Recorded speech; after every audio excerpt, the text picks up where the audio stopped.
Welcome to the 2-month review. Actually, welcome to an old episode of the 2-month review. So, as you may know, if you follow the 3% blog or the 2-month review Twitter or Chad posts myself, my Twitter, we are going to be launching the next season of the 2-month review in May. And it will focus on the third volume of Rodrigo Fresan's amazing trilogy that consists of the invented part, the dream part, and now the remembered part. The Remembered Part is a giant and incredible book, very rich, very fulfilling in terms of summing up and completing the trilogy. But before we dive into it, it felt like a good idea to try and remind everyone what happened in the first two volumes. The very first volume, The Invented Part, was the very first season of the 2-month review. So to celebrate Rodrigo, to emphasize his importance to both Open Letter and this podcast and everything else, I thought we would rerun all of the episodes from the Invented Part season and the Dream Part season, giving anyone who hasn't heard them before a chance to listen to them, but also anyone who's interested in joining up in this next season, focusing on the third volume of the trilogy. This could be a good refresher. I personally think I need it. My brain is just mush these days. So enjoy your re-listen or first listen to all of these forthcoming 2-month review podcasts. Subscribe to us, like us on YouTube, like us on Apple or whatever you do there. You rate things, like us, follow us on Twitter. We're at 2-month review, and have fun. Rodrigo is a blast. His books are wild, and I'm sure you're going to enjoy all of this.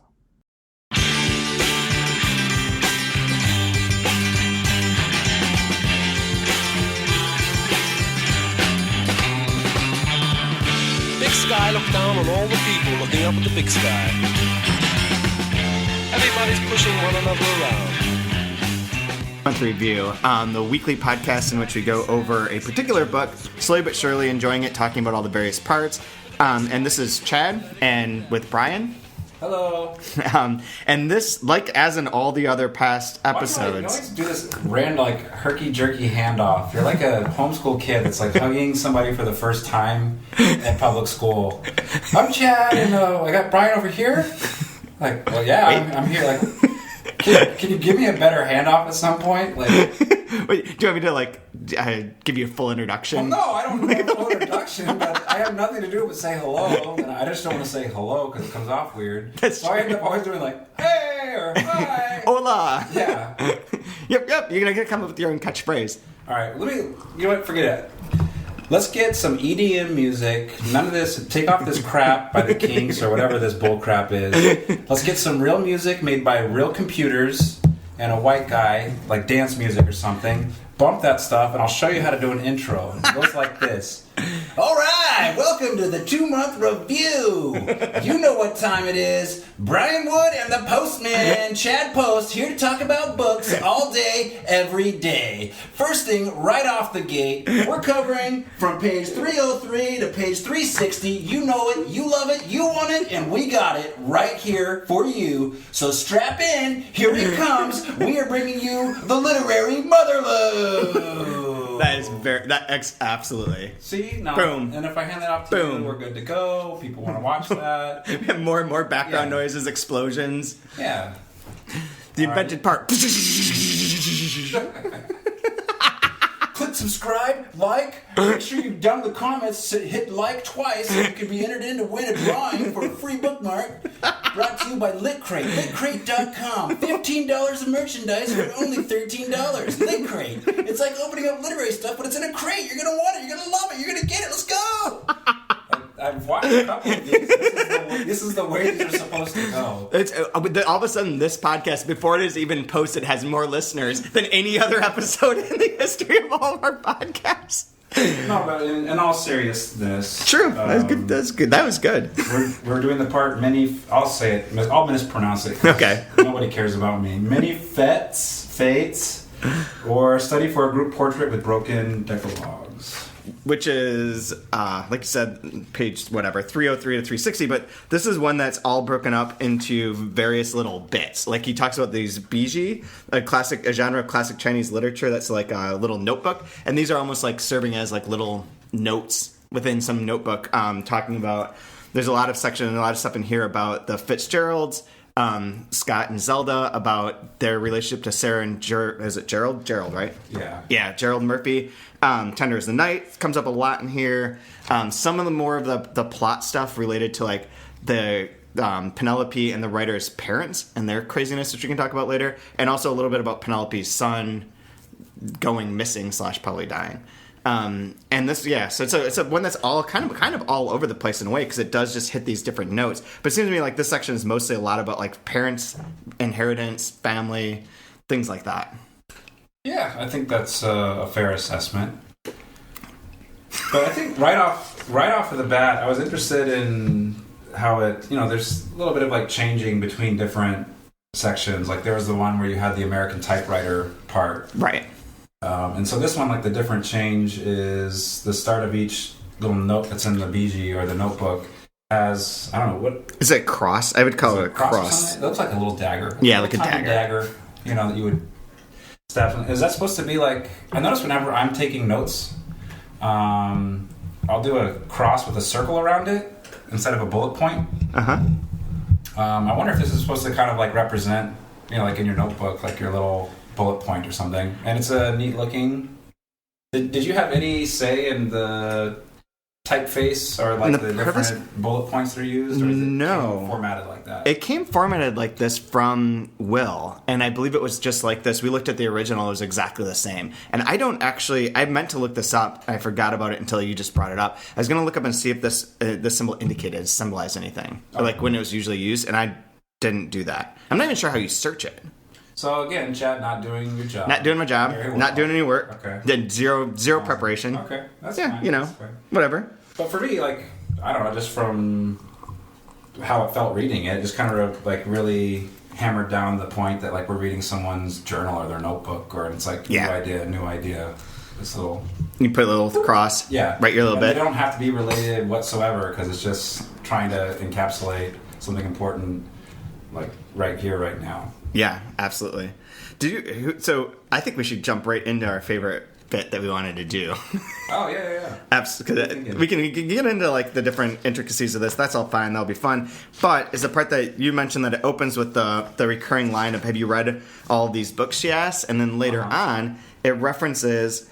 Then in 1998, this is on 359, the Modern Library put Tender as the Night at number 28 on the 100 best novels in English of the 20th century. The Great Gatsby is number 2, and Ulysses by James Joyce.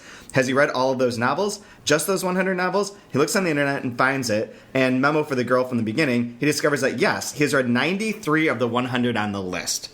So, boom, that's a lot. That's a good, metaphorical bookends on the literary bookends, bookending the chapter with bookend. Oh, baby! So many layers. We do definitely need more. This is the Spanish version of an Aussie bloomin' onion with all the layers fried up for your enjoyment.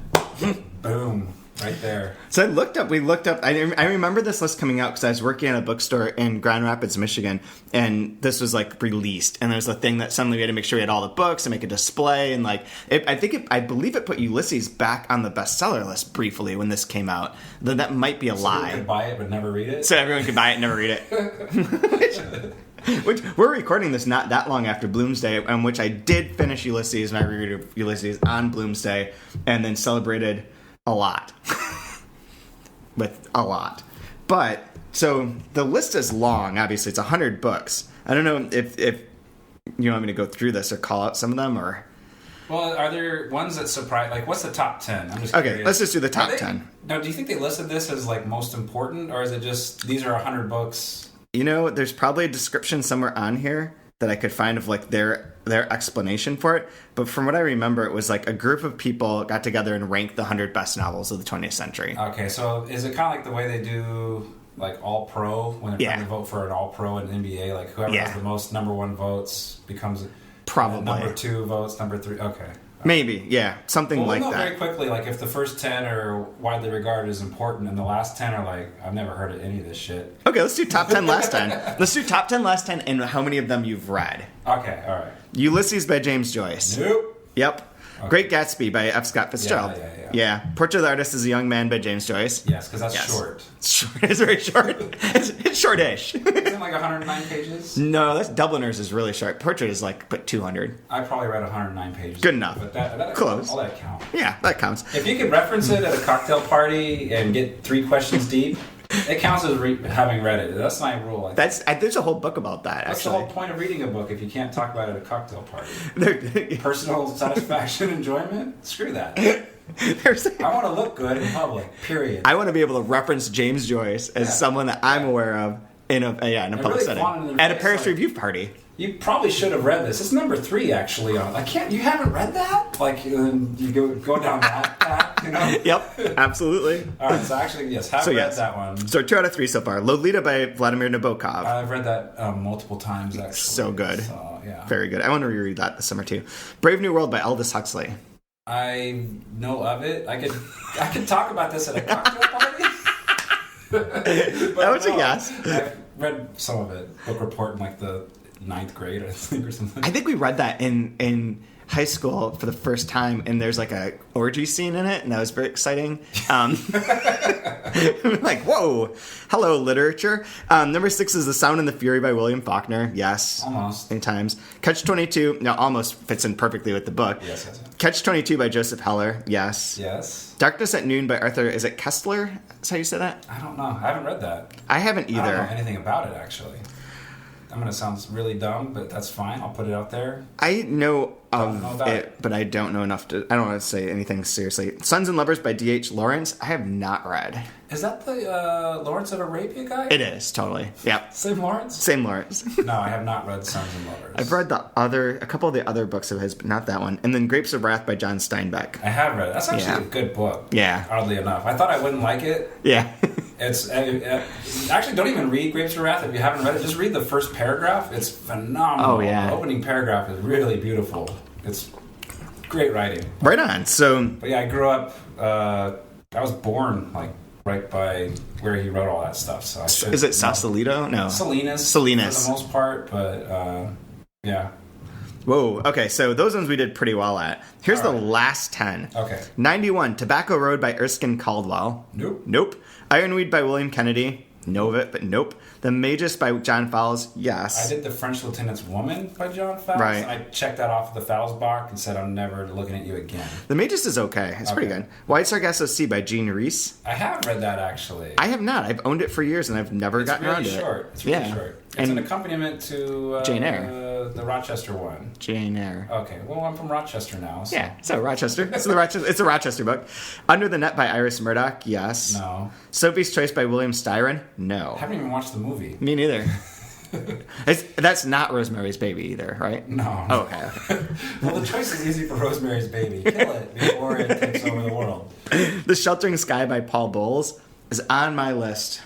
Why? Because I want to read it, but I'm not. I don't know anything about it. The Postman Always Rings Twice by James M. Cain. Now, is that one also a movie? Yes. Haven't seen that either. I'm same. The Ginger Man by J.P. Donlevy, another book that I've wanted to read for years and have not. No. Because I suck. And The Magnificent Ambersons by Booth Tarkington. Nope. Booth Tarkington sounds like... I know that this is a famous book and all, but Booth Tarkington would be a really good relief pitcher. No, actually, Booth Tarkington is the man that invented the copper rivet that goes on denim. Oh, okay. Booth Tarkington. The Tarkington fortune actually came from rivets. As miners were going out into the Black Hills before they went to the craze of the Klondike, Booth Tarkington came up with a wonderful way of using. He found that copper being softer, like good riveting. You can make up anything about Booth Tarkington outside of his important work, which we haven't read. And you probably believe it. It sounds completely believable. All right, so we have confirmed that this list is by importance. Is by importance, cool. and yes, fair enough. Okay, then there was because people have to have a voice. You can't just tell people it's good. You have to let them tell you that you're wrong.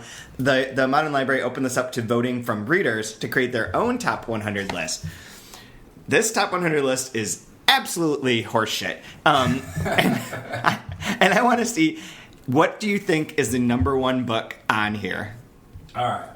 The number one book, and this is voted on by readers? By readers. Let's leave that in quotation marks are broadly defined. first and foremost, what kind of reader is going to take the time to want to, like, vote or whatever? Not good ones. Well, this is 1998. 1998. So they had to probably mail in or something? I don't even know there was an internet then. The internet kind of existed then? Yeah, it was getting there. Yeah.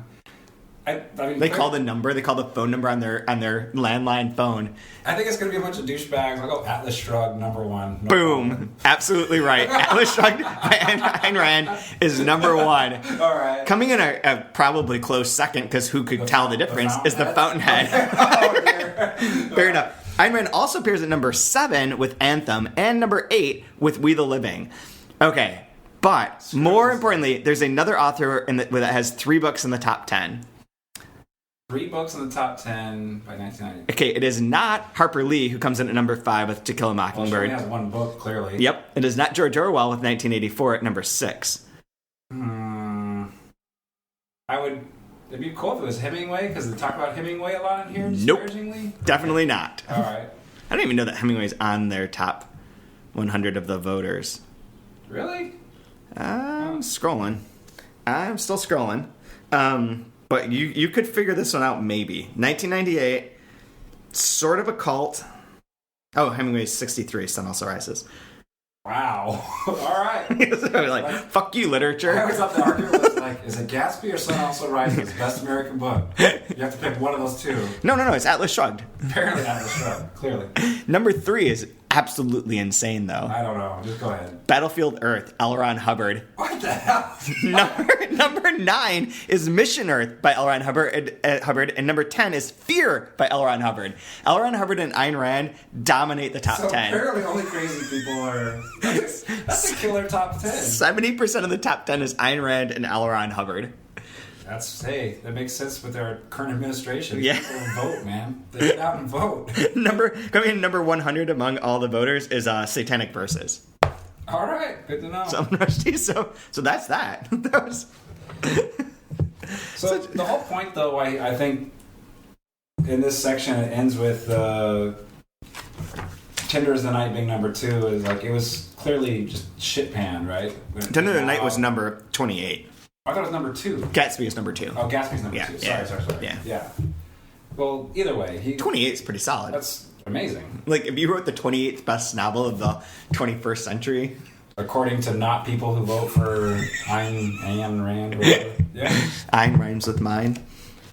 But no, I really like the idea of like it being like a shitty book, but it not being a shitty book, and then wanting to change it because he thought it was a shitty book, and then making it a shittier book, and then wanting to like maybe I can redeem it as a movie if we can get like, and then make it even worse. If you just all go back to the original intent and like the original idea and trust yourself and trust the process. Oh God.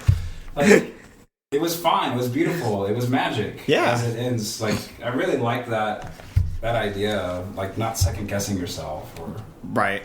What did you think of like the point that one of the things that comes up in here from a plot related aspect is Sarah and Gerald Murphy, I keep wanting to call it Gerard, I don't know why, but Gerald Murphy were the inspiration for Tender as the Night in a way. Like it started out like about them and then became about Zelda and Scott and their tragedy. And that's coming on a lot here. And there's all the literary jealousies of Hemingway, their little tip, all that kind of stuff. But then from Tom a plot Wolfe quote, by the way, was awesome. Which is the Tom Wolfe one? I think it was written Tom Wolfe, or I think it was Tom Wolfe. I hope I'm not confusing the Wolves. But something that Hemingway willing to lend a helping hand to someone on the rung above him. Oh, yeah. That's a great... Yeah, that is a good... There's a lot of great quotes in there. Disparaging, I think, to something or other. Absolutely. There's a lot of great quotes in this section. That what happened right now is I'm pouring myself some of this... Cachaça. I'm not going to pronounce that right. Brazilian rum. Just without ice, and Chad was going to be nice and give me some ice, and I said, no. I'm going to drink this hot. This is a good cooling off drink. I'm inspired by the drunkenness of Scott. Scott's drunkenness is amazing. What's amazing, though, is I like how all his friends call him Scott. Yeah. I kind of wanted to get in on that as well, like I'm friends with him. Like when you hear people tell a story, like, the thing about Bobby De Niro. Like, well, why do you get to call him Bobby? You've never met him? You don't know him? You don't know his work intimately. Well, Marty brings out the best in Bobby. When the two work together... It's very true. Like Clearly. You're best friends or something. And so I kept reading this as Scott. I'm like, yeah, Scott Fitzgerald. I've read Scott. I like Scott. Scott's cool, man. Like we're buddies or something. like I in any way knew this man. Yeah. We're so familiar. When I speak Spanish with Scott, I don't even use instead. I go straight to two. Yeah. Because we are like, boom, we are buddies. Me and Scott.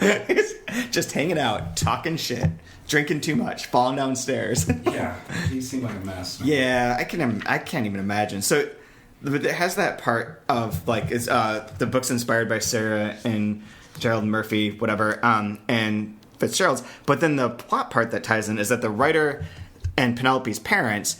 It says that they knew the Murphys, and that it tells a little bit about their background as like having come up with this ad idea in which they would go to all these places, and it sounds sort of like the Dos Equis most interesting man in the world kind of concept, but with a family or with a parent couple, and that they're connected to the Murphys in that way, and therefore like some of this whole chapter is him writing all these notes of like, oh, you could write this book that's about how the Murphys were the inspiration for this, and they're also my parents are related to like my parents knew them, and then my parents are this inspiration, and all these like that churning of like, here's all these ideas, I'm going to throw all these things at you, and somehow they can all become like a book at some point in time. Yeah, it's a neat little breadcrumb that's sprinkled. I noticed it on page 314. It gives I believe the birth and death of like all the people that run in this group. Oh, right. Do all I'm just going to call them parties because I don't know how to say fetes, and I don't want to continually sound dumb. I believe in America they call fates. Fates? Okay. I looked this up once and was like, okay, cool. But the last four is Scott. He died in 1940. Zelda dies in 48, and then much later on, his father, 36 to 78, and mother, 39 to 78. So it kind of the neat thing about that is it hints like, whoa, they're both young, very young, and they both die on the exact same year. So some sort of either accident or murder or something very sudden is going to happen to them. And then it ends up jumped out at me on 314. That's true. That's good that you picked up on that. I don't think I noticed their end dates as much as like just the marking that they were connected to it. And then it does describe their demise a little bit, but I can't find it. So if they're 36 and 39, they're not a part of the heyday of when they would know the Gerald and Sarah characters, right? Because they lived longer. They died in 75. Yeah, because Scott dies in the 40s. Our buddy Scott. Buddy Scott? Yeah. Yeah. And I think the Murphys, I think she died in 1975. I forget when he died. But then on like 342 is the part that sort of tells us about his parents. This is the story. Christmas Eve, 1977. His parents and their friends, models and artists and publicists and beautiful people, storm a prestigious department store branch and, within a few hours, are, quote, subdued by the forces of order. Note, but warning the political part, the most rotten part of all, will only take up a few lines, like something rarely seen or heard. He's been there before. He doesn't want to go back. He leaves it for the scavenger birds and animals of prey that deal in such things, for the new generations of patriotic resuscitators of the dear living dead. And then it goes on. Oh, here's the other part. This is important. Another note. This part of the novel, because he's talking about the novel he's going to write involving the Murphys and his parents and everything surrounding them and Tender is the Night and put it all together and jam it into a book. And this is the writer. This is the writer writing these things. This part of the novel, and it'll be very complex, will be built around the testimonies of hostages between terror and wonder, seeing themselves subdued by, quote, that couple from those ads on a sailboat, unquote. Some of them won't be able to stop admiring the perfect cut and tailoring of their guerrilla chic style uniforms. Someone will ask for their autographs and to take a picture with them. And his parents, of course, will comply. And they smile at the camera. And that oh-so-Murphian photo will appear on the front page of daily and weekly newspapers in the coming days and weeks. Stop the presses. Oh, I do like this too. Sorry, one more. And subdued by the forces of order means that the army comes in with tanks and bazookas and many people die, among them several customers who were there buying Christmas presents. Amazing. So you get that. Like, I love in this book, like, how that aspect to the plotted parts of it that are like these enforced, intense things that happen, like Penelope and her son, and like where it's like, well, she, knowing that her son liked the writer more than he would ever like her, went off for a walk along the beach and came back empty-handed, and they never talk about it again. And like this thing with the parents and this crazy scenario of them storming a department store, getting taken down by the army, being held hostage, all that kind of stuff is there, but it's there in like always a paragraph, and everything else is about like the process of contemplating this, or how to create some art out of it, or how to invent something out of it, or process it, and not about those events themselves. Whereas most books you read are like 150 pages of explaining in excruciating detail that siege, and then like maybe a page of like, oh, this is how it affected the kid. This is how it felt for me. This is how it felt for me. A good paragraph. Yep. It's like an inverted book. Yeah. Is the book behind the process. So the way I saw this section, it reminded me of like, I'll take it back to Christmas, because there's some wonderful things about Christmas in here, but well, not so wonderful, but great parts about Christmas that are funny. So for whatever reason, when we were kids, I have an older sister, and we'd go to a cabin up in Lake Tahoe, and we do Christmas up there because you can get snowed in and die, like the Donner Party. It makes Christmas fun, I guess. I don't know. You never know if you'll make it to the next. Yeah, exactly. But my sister would do this thing where she would get like a 1,000-piece puzzle that was obligatory. Like somehow those are always in. Anytime you rent a house, there's like games that nobody wants to play and puzzles nobody wants to put together. And so she would get the puzzle out and dump the whole thing on the table. And you're looking at the puzzle, and the first thing she would say, which is the most obvious thing that everybody already knows, you got to get the flat pieces so you can do the edge first. Put the edge together. Find the corner pieces. And it's like, well, what if I just want to do the puzzle the way I want to do it? Why do I have to do it your way?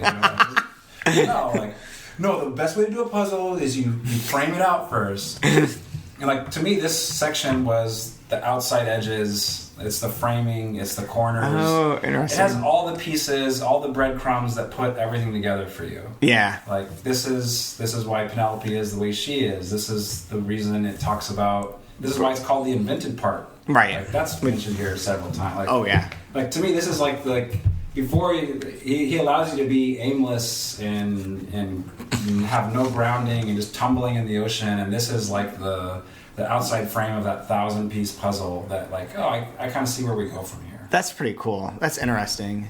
I hadn't thought of it that way, because I thought it was so like all the little pieces, like just in the box almost. But I see what you mean. Like it does. Like this like allows you to understand how it all comes together. Very true. This guy has the stones to do it at 303 pages. yeah. Like, boy, here's what's happening. We're now on page 300. Now that you've committed to being on this ride with me, I'll let you know where some of it came together. All right, thanks. And it's again another testament to the fact that each one of these sections is completely different. You could read this first. Absolutely. Like, it'd actually be helpful to read this first, and then jump like, oh, now I get this beach scene. Right. And they're reading a book I get all of it now. It all makes sense. Like, yeah. But no, you get it at 303. It is perfect. Asshole. Thanks a lot. Making me suffer through all this? No. This is great. I'll pull out a couple, just quick idea. Like, for instance, 316. During dessert, Picasso gets really excited about a fire truck. Fitzgerald, on the other hand, picks out a little man carrying a suitcase, and he winds it up and watches it walk from here to there across the tablecloth. And sadly, he says, "It reminds me of me." Yep. Like, how many references has there been to this wind-up toy? Yeah. And we get the story behind the wind-up toy here. You're right. It is the scaffolding in some sense behind everything else.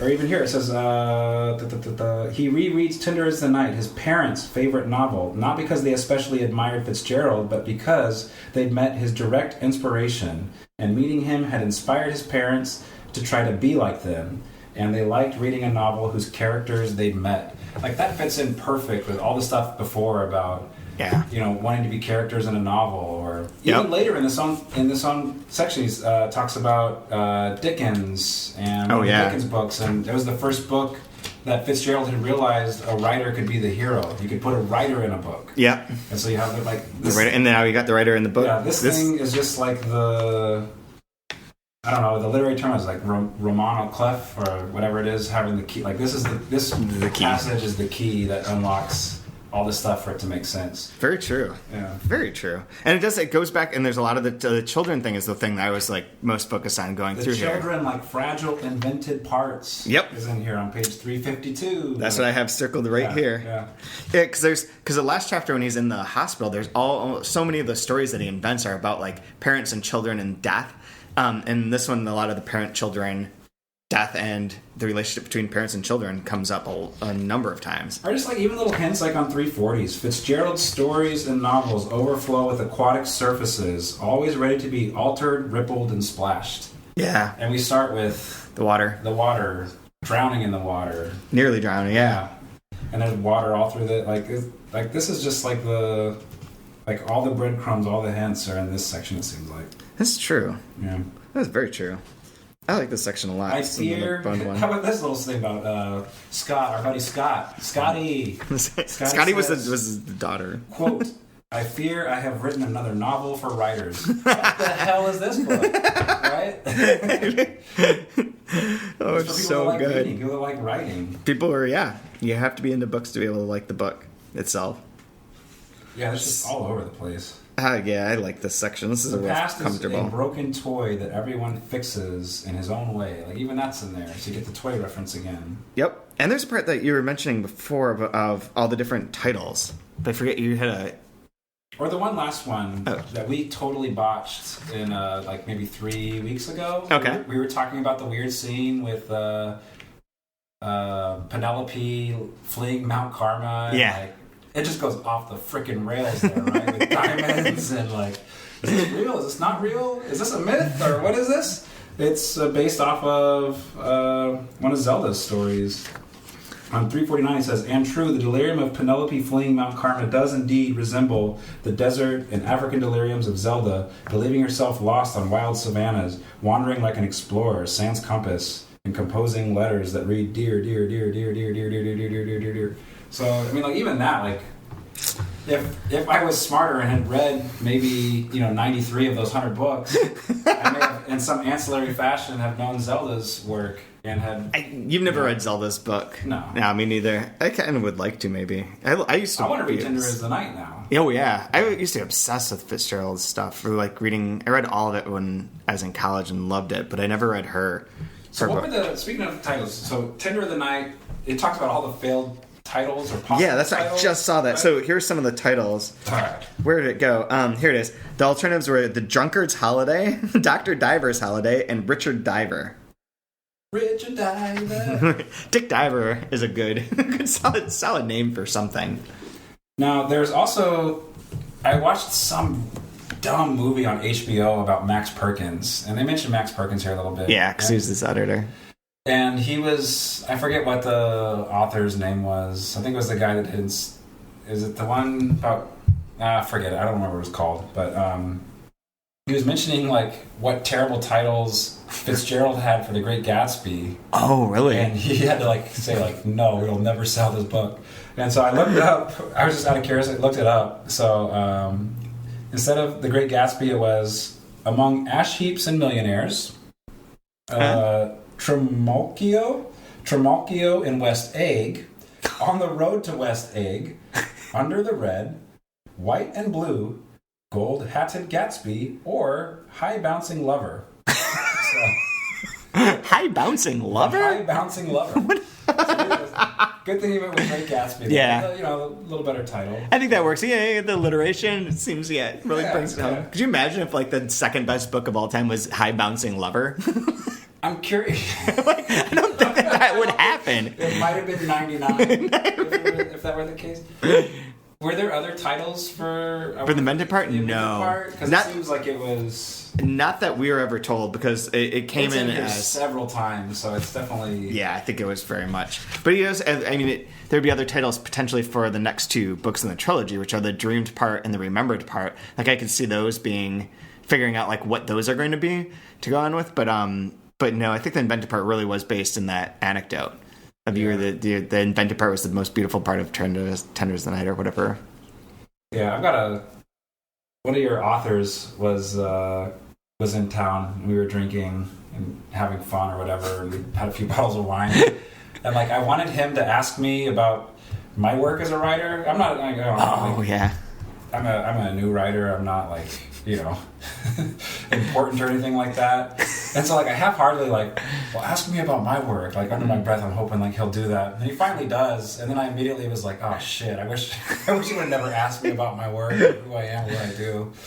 And so he asked me what it was called. And so I gave him the title. I was like, it's currently titled The Joint Time Kill Box. And he's like, no, that's a terrible title. It's the first thing he says. No, you can't name it that. What are the other stories that are in here? And I start giving him some different title names. He's like, no, that's awful. That's awful. That's awful.